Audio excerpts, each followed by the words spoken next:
Four GMDC project માટેની વાત છે અને એ પ્રોજેક્ટ અત્યારથી નથી ચાલતો, મારો જન્મ ના થયો એના પહેલાનો એ પ્રોજેક્ટ ચાલી રહ્યો છે. એ પ્રોજેક્ટ માટેની છે. કડીપાણી ખાતે ને આંબા ડુંગર ખાતે જમીન સંપાદન કરવાનો જે વિષય ચાલી રહ્યો છે એ પ્રોજેક્ટ અલગ વાત છે અને રેર ઓફ અર્થ એટલે કે જમીનની અંદર જે સંશોધન 28 ગામોમાં કરવાનું એ પ્રોજેક્ટની વાત અલગ. ત્યારે સૌને મારી વિનંતી, જ્યારે સમાજ ઉપર કોઈ પણ આપતી આવશે ત્યારે અમે પણ સમાજના આગેવાનો તરીકે અમે તમારી સાથે છીએ. કોઈ પણ પ્રકારની ચિંતા કરવાની જરૂર નથી. કડીપાણી પ્રોજેક્ટ માટે હાલ જે પ્રક્રિયા ચાલી રહી છે એ કડીપાણી ને આંબા ડુંગર ગામ બે જ ગામો માટે અત્યારે પ્રક્રિયા ચાલી રહી છે. એટલે કોઈ અપ્રચાર કરતા હોય તો એવા આગેવાનોને મારી ખાસ વિનંતી કે પ્રતિનિધિ તરીકે જ્યારે આ વિસ્તારમાં કામ કરું તો મને પણ મારું ધ્યાન જરા દોરજો. વિપક્ષ હોય અપક્ષ હોય ગમે એ હોય, પરંતુ સમાજમાં જ્યારે આપણે બધા સાથે મળીને જ્યારે કામ કરી રહ્યા હોય ત્યારે ક્યાંક કોઈ પ્રકારનો અપ્રચાર થતો હોય તો સાથે મળીને પણ આપણે એને નિવેડો લાવવો જોઈએ.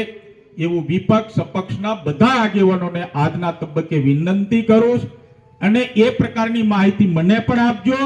કારણ કે મારી પાસે જે માહિતી છે ક્લિયર માહિતી છે. આપણી પાસે કોઈ માહિતી હોય તો આપણે બધા કોંગ્રેસ, એપીપી, વિપક્ષ, અપક્ષ બધા આગેવાનો સાથે મળીને સમાજ માટે આપણે ચિંતા કરીશું. આપણો સમાજ છે પ્રકૃતિના ખોળે રહેનારો સમાજ, ડુંગરાળ વિસ્તારમાં રહેનારો સમાજ.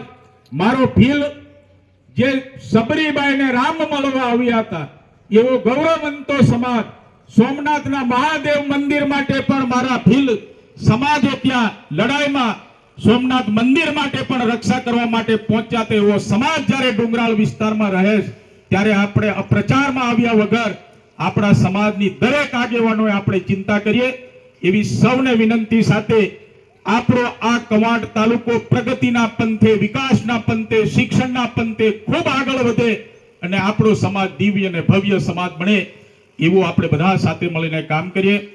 આ કાર્યક્રમ થકી આ ગામના આગેવાનો, મારા ઘણા બધા મિત્રો આજે 30-35 વર્ષ પહેલા જે મારી સાથે રહેતા હતા, કવાંટ ખાતે આવતો ત્યારે મળીએ, પરંતુ આ પવિત્ર ભૂમિ ઉપર તમને આ કાર્યક્રમ થકી મને મળવાનો અવસર પણ પ્રાપ્ત થયો.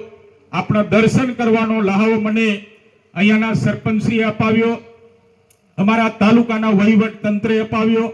તે બદલ આયોજક મિત્રોનો આભાર માનીને સૌ સાથે મળીને આપણે કામ કરીએ એટલી વાત કરીને મારી વાતને પૂર્ણ કરું. વંદે માતરમ. ભારત માતા કી જય.